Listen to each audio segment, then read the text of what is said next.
Halo teman-teman, kembali lagi dengan saya. Di sini kali ini saya akan mendemokan sebuah aplikasi berbasis web, yaitu sistem pengajuan berkas. Jadi ini sebuah aplikasi yang saya buat pada tahun lalu, Agustus tahun lalu, 2019.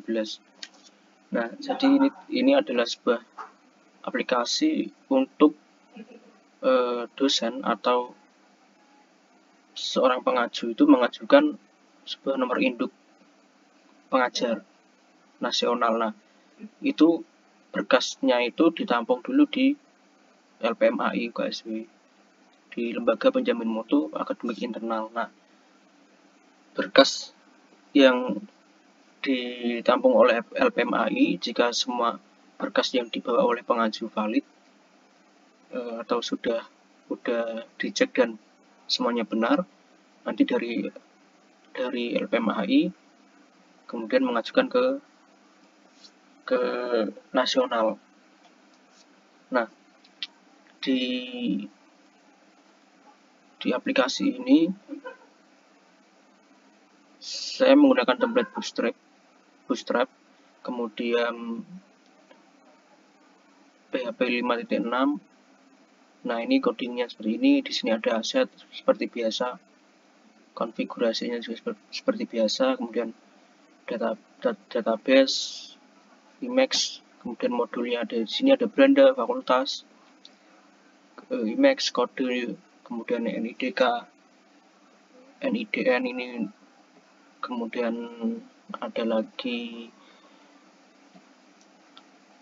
NUP, prodi, profil, user, password, dan sebagainya. Ini seperti pada umumnya lah. Nah, kemudian kita langsung saja ke aplikasinya. Kita langsung coba testing aplikasinya. Nah, ini tampilan loginnya seperti ini. Ini ada tampilan loginnya. Oh ya, ini database-nya. Database-nya itu ada 7 tabel. Tabel user, fakultas, kode, NIDK, NIDN, NUP, kemudian prodi. Nah, kita coba di sini kita login sebagai admin. Nah, ini adalah tampilan utama dari admin. Jadi admin ini yang megang nanti LPMAI. Nah, tampilannya seperti ini. Tampilan administratornya seperti ini, kemudian ini profilnya di sini. Terus ini untuk pengajuan NIDN-nya. Jadi di sini nanti ketika ada berkas masuk, nanti di sini otomatis langsung terisi. NIDK juga sama, NUP juga sama. Di kode fakultas ini kita menambahkan kode fakultas, misalnya ada fakultas baru, kita kasih kode baru juga, yang fungsinya nanti lebih praktis ketika data fakultas ditambahkan. Jadi nanti berkaitan juga dengan di tampilan user, ketika user nanti menambahkan menambahkan fakultas, itu kan harus ada kodenya dulu. Kodenya nanti buat acuan lah, istilahnya kayak gitu. Di prodi kayak gini. Nah, ini kodenya juga berfungsi di sini. Misalnya FTI. Nanti ketika dicari juga FTI, ya otomatis dengan kode FTI ini jenjangnya apa, program studinya ada apa saja. Jadi lebih mempermudah admin nanti ketika mencari program studi. Ini pengguna. Nah, di pengguna ini saya sudah menambahkan fakultas kedokteran dan fakultas elektro. Ini hanya contoh saja, ini hanya contoh. Jadi fakultas elektro itu nanti kan ada adminnya sendiri, di kedokteran ada adminnya sendiri. Jadi ini hanya contoh. di setiap fakultas ada admin 1. Nah, di sini tuh kita bisa merubah data user, kemudian kita bisa menonaktifkan juga. Ketika sudah kayak gini, berarti user berhasil diblokir. Artinya user nanti sudah tidak bisa login kembali, artinya sudah diblok. Nah, ini untuk adminnya seperti ini. Ini tambah user normal seperti biasa daripada aksesnya user atau admin. Nambah admin juga bisa, nanti ketika mungkin adminnya perlu 4 atau 5, ya nanti kita bikin 5. Jadi pada umumnya kemudian udah password sama seperti pada umumnya juga. Nah, oke, kita langsung coba bagaimana aplikasi ini berjalan.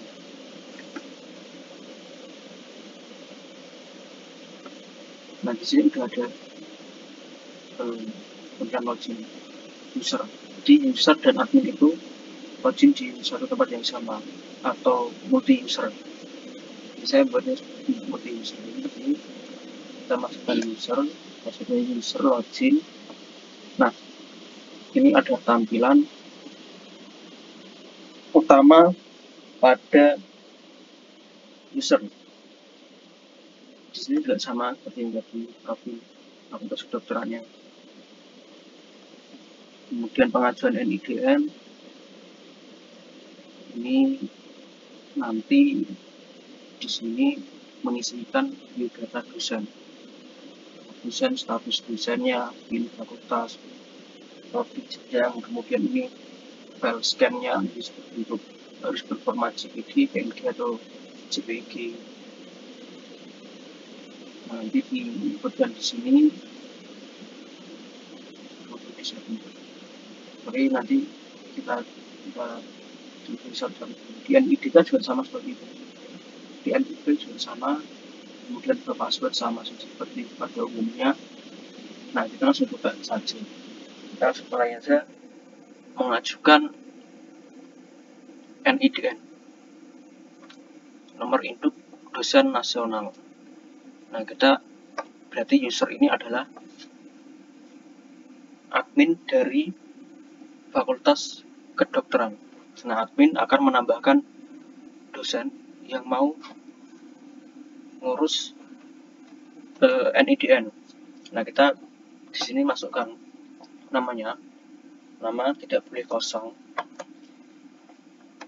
Kita tulis namanya Asep,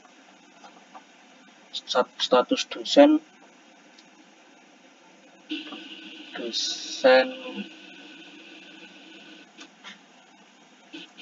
luar tidak tetap, misalnya. Ini saya kurang tahu sih, cuman seperti ini aja lah, atau ini aja lah, status dosen aktif. Nah, kemudian kita di sini fakultasnya kita pilih fakultasnya, misalnya bahasa dan seni. Oh, ini belum diinput. Kita coba di sini fakultas bahasa dan seni.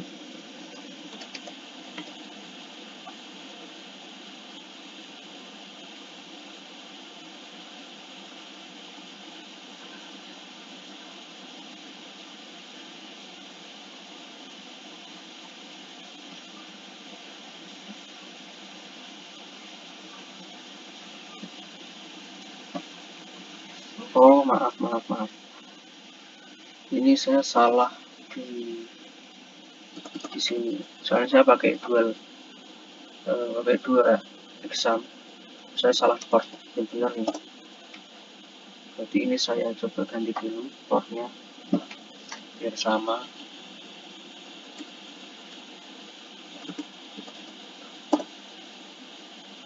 Coba di sini FBS ada pendidikan bahasa Inggris, sastra Inggris, kemudian seni musik.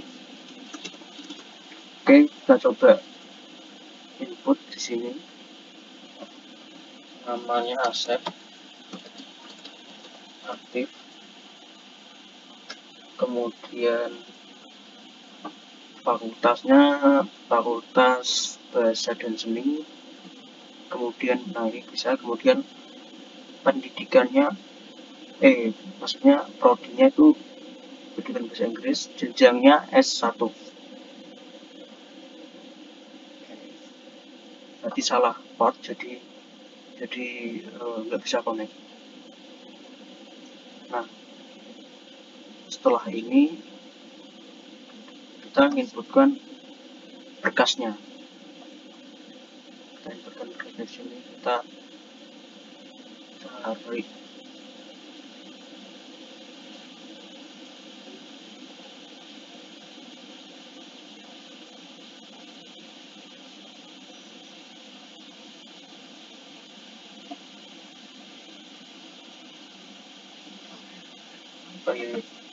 ini aja. Kita masukkan ini KTP misalnya, kemudian foto dan SK dosen. Nah, kemudian ini surat keterangan sehat, kita masukkan.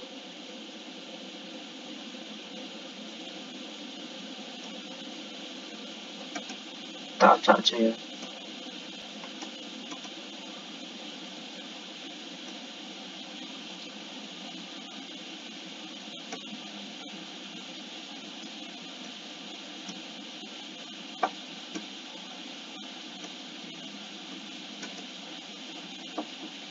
Nah, ini kalau sudah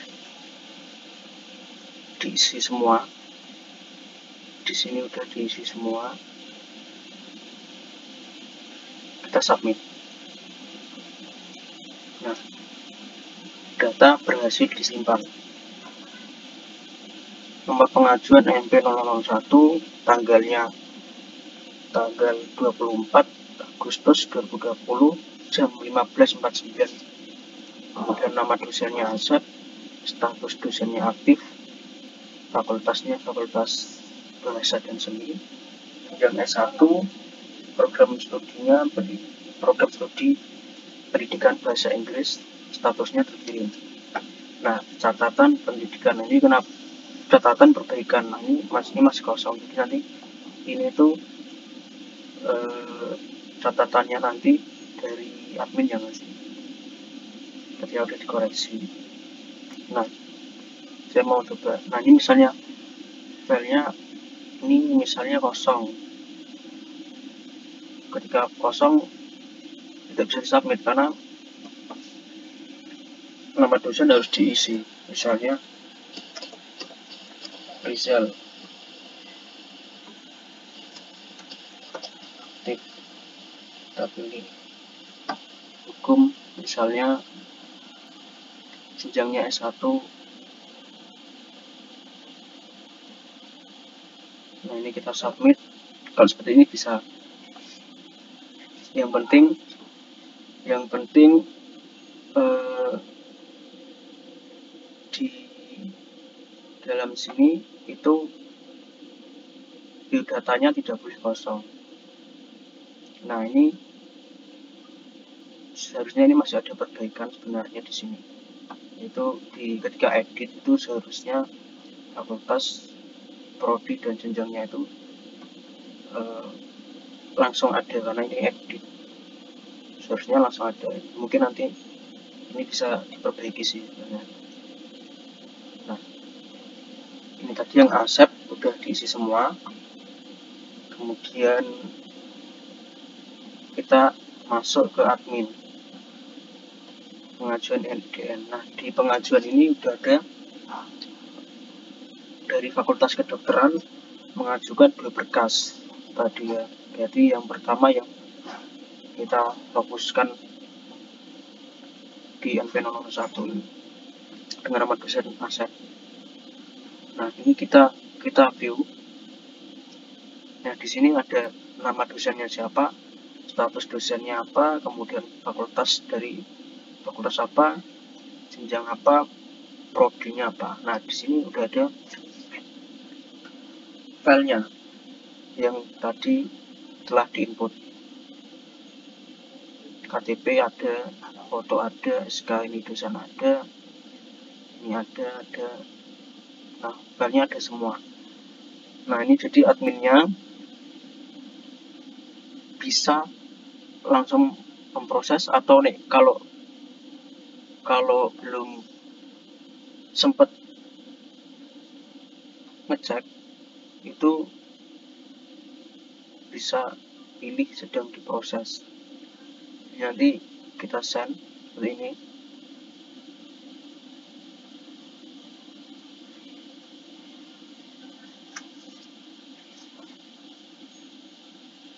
Nah, data berhasil diubah. Nah, di sini nanti statusnya menjadi sedang diproses. Kita coba dicek di user. Di user kita refresh. Nah, statusnya berubah, yaitu yang awalnya terkirim menjadi sedang diproses. Jadi di sini kita bisa menunggu dulu dari adminnya buat ngecek. Nah, misalnya adminnya setelah istirahat kemudian mau cek berkasnya, misalnya dicek berkasnya yaitu di sini. Jadi bisa di download filenya, KTP-nya, foto, semua yang berkasnya sudah diinput itu bisa di download di sini. Nah, kalau sudah sesuai, atau kita anggap aja misalnya KTP salah misalnya. Nah, kalau KTP salah berarti kita berstatusnya menjadi perbaikan. Kita menyuruh user untuk memperbaiki. Nah, catatannya di sini kita kasih KTP salah. Cek kembali. Tahu gini aja lah, KTP salah. Send.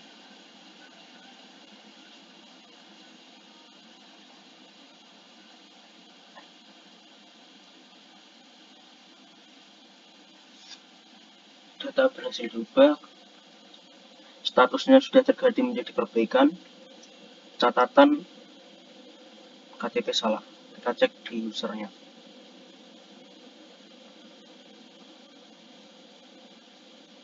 Nah, di sini bisa kita lihat statusnya berubah menjadi perbaikan, catatannya KTP salah.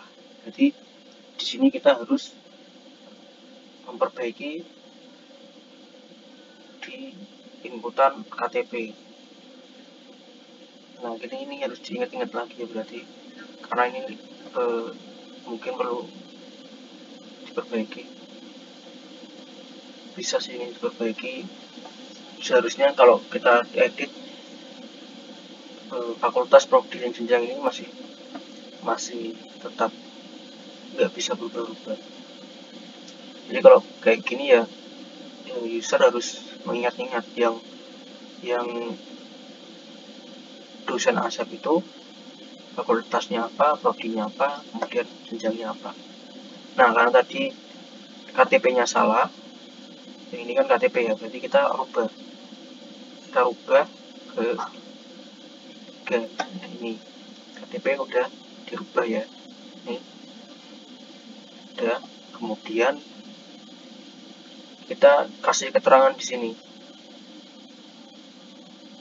data sudah diperbaiki. Atau kalau kita mau ngecek dulu, misalnya kita mau cek, kita pilih ini, data sedang diperbaiki, yang artinya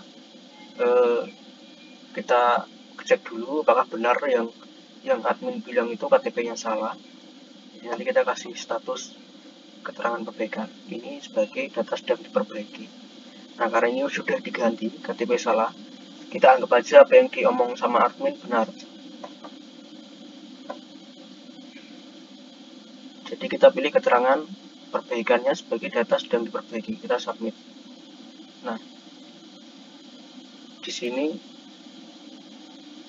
perbaikannya ada data sedang diperbaiki. Salah. Tadi seharusnya bukan data sedang diperbaiki ya. Misalnya ini kita rubah lagi ke 1. Berarti kita di sini pilihnya data sudah diperbaiki. Maaf. Oke, kita submit. Nah, di sini ada keterangan data sudah diperbaiki. Kita cek di adminnya. Nah, di perbaikan ini data sudah diperbaiki. Nanti adminnya bisa dicek di sini. Mungkin itu terlalu kecil ya. Bisa kita download di sini juga. Download KTP ini. Oke. Kita cek nanti di sini adminnya bisa ngecek. Oh, ternyata sudah benar. Nah, kalau sudah benar berarti admin akan merubah status yang awalnya tadi perbaikan menjadi data valid karena anggapannya tadi KTP-nya aja yang salah, jadi KTP-nya sudah dibenarkan, berarti datanya sudah valid. Mungkin bisa dikasih catatan misalnya gini, segera diajukan, akan segera diajukan, misalnya pasien.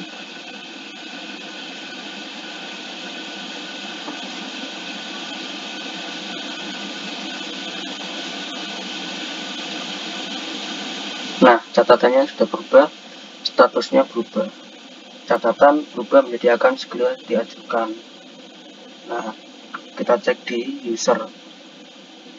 Nah, di sini juga statusnya data valid, kemudian catatannya juga akan segera diajukan. Berarti ini sudah selesai. Perbaikannya tetap masih seperti ini, tidak masalah. Karena permintaannya tetap seperti itu sih. Nah, di sini untuk pengajuan ini sudah selesai. Artinya kalau sampai di data valid ya sudah, user tinggal menunggu aja berkas-berkasnya tadi itu diajukan sama admin. Nah, itu untuk pengajuannya. Kemudian kita coba di kode fakultas atau di pengajuan IDN ini sama saja sih seperti di NIDN. Di NUP juga sama sistemnya seperti NIDN. 3 ini sama sistemnya. Kita coba di kode fakultas. Kode fakultas itu fungsinya seperti ini. Jadi kita anggap aja misalnya kita mau membuat fakultas baru. Ini contohnya seperti ini ya, kita harus bikin seperti ini. Kita mau buat fakultas namanya, kita tulis dulu kodenya.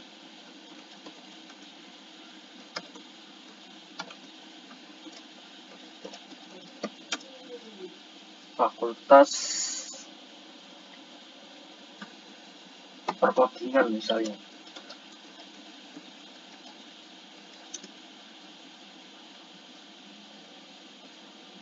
Kita kasih kode F/.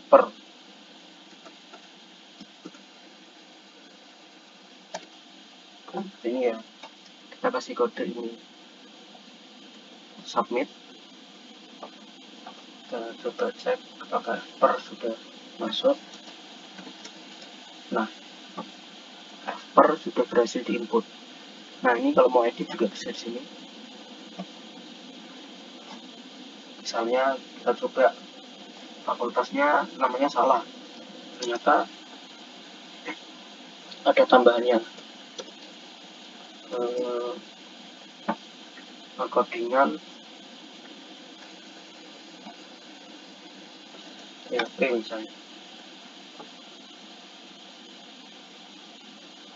Kita simpan, kita cek lagi.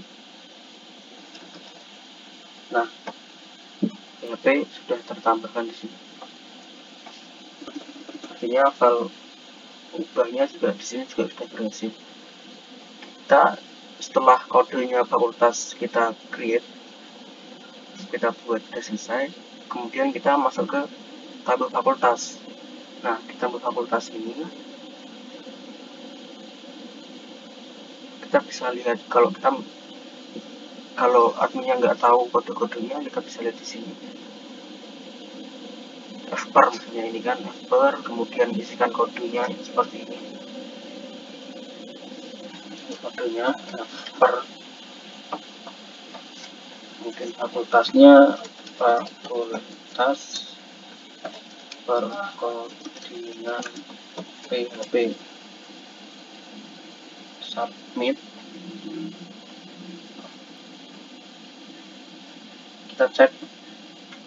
Nah, fakultas perkodingan PHP sudah berhasil ditambahkan. Sudah ada, kalau mau edit juga bisa. Di sini sama saja. Kalau tabel fakultas sudah di-create, kita tambahkan program studi. Jadi di dalam fakultas perkodingan, nah ini di dalam fakultas perkodingan ini ada program studi namanya Bootstrap misalnya.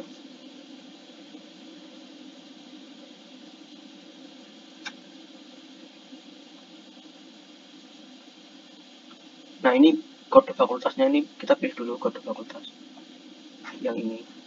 Kemudian jenjangnya itu kita pilih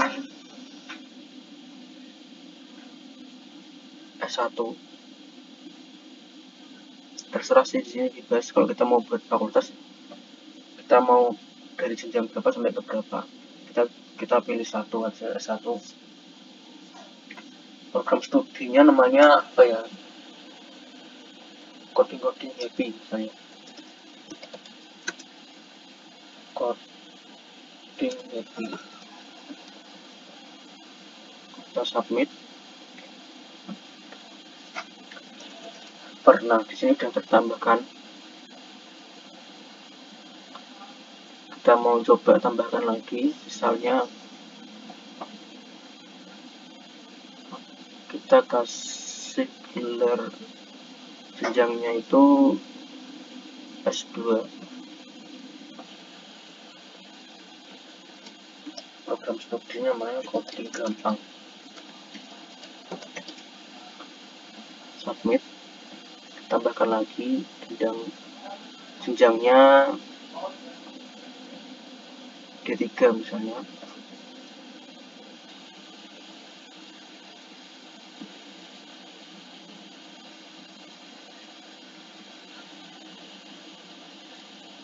Kita kasih nama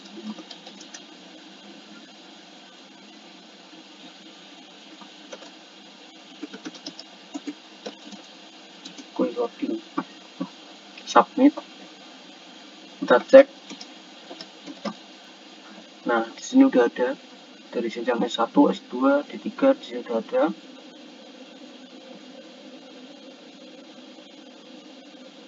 Udah berhasil ditambahkan. Jadi ini tuh di kode fakultas, tambah fakultas, tambah prodi, itu seperti itu. Jadi kalau misalnya kita mau buat di sistem ini, ternyata di universitas kita ada penambahan fakultas, kita mau buat fakultas baru, jadi tidak perlu repot-repot lagi. Nah, di sini sudah ada menunya untuk menambahkan fakultas. Nah, di sini sudah ada dari kodenya tadi itu untuk ini, biar nanti ketika penginputan itu tidak menyulitkan. Kita coba tadi yang sudah kita tambahkan. Kita cek di sini apakah udah ada. Fakultasnya namanya Fakultas Perkodingan PHP. Nah, ini ada di sini sudah berhasil sebelah sana. Kemudian program studinya coding happy, jenjangnya S1, karena coding happy itu jenjangnya S1. Kalau coding gampang itu jenjangnya S2. Kalau quick coding jenjangnya adalah D3 seperti itu. Jadi fungsinya seperti itu. Jadi ketika nanti ada penambahan fakultas, nanti kita tambahkan mulai dari kode fakultas, tambah fakultas, kemudian tambah prodi. Nanti biar di user itu ketika menginput ini tidak kebingungan. Itu jadi ketika nanti ada psikologi misalnya, program studinya psikologi jenjangnya S1 seperti itu. Oke, setelah itu masuk ke pengguna. Nah, di pengguna ini seperti yang awal tadi saya jelaskan, jadi di sini saya tidak akan jelaskan lagi karena di awal tadi sudah saya jelaskan. Ya mungkin seperti ini aplikasinya, demo aplikasinya. Jadi untuk teman-teman yang berminat buat aplikasi ini, silahkan bisa email ke email saya, nanti saya akan sertakan di deskripsi. Mungkin bisa ganti biaya ngopi atau biaya kuota, nggak terlalu mahal sebagai sesama mahasiswa ya. Jadi ketika nanti teman-teman mau coba mengembangkan ini lagi, nggak masalah, bisa dikembangkan lagi. Jadi ya mungkin sekian dari saya. Terima kasih.